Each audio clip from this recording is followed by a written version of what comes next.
วัสดีเพื่อนๆคลิปนี้จะพามาต้มมาม่าจะมีไข่ฟองตามด้วยผักชะพูแล้วก็ผักบุ้งนะน้ำเดือดแล้วก็เนาะเทลงไปเลยอันนี้ก็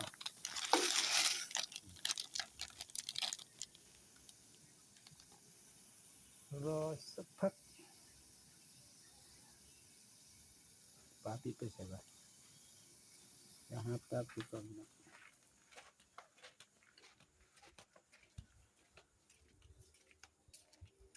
ปลาปิดก่อนจะได้เดือดได้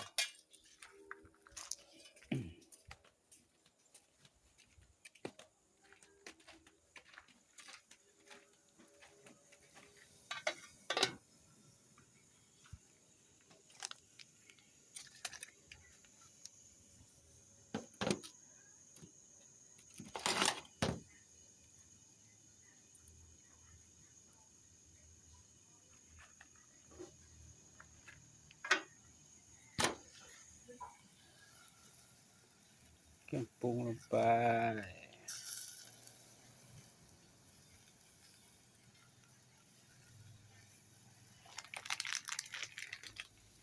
ตามด้วยไข่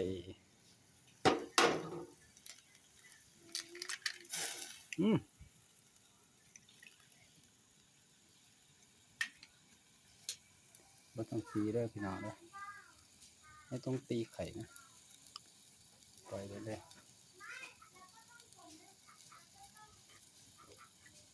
อันนี้ใส่สุดท้ายเครื่องปรุง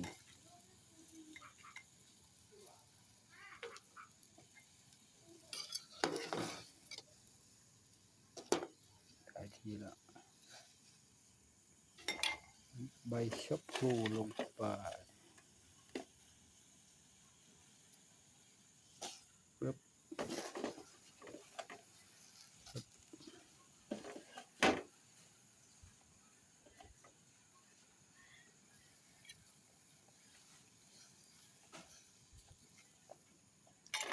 ขั้นตอนสุดท้าย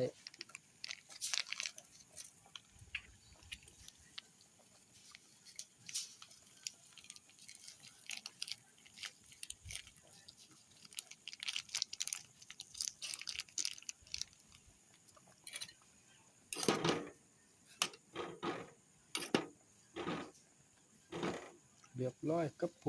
ม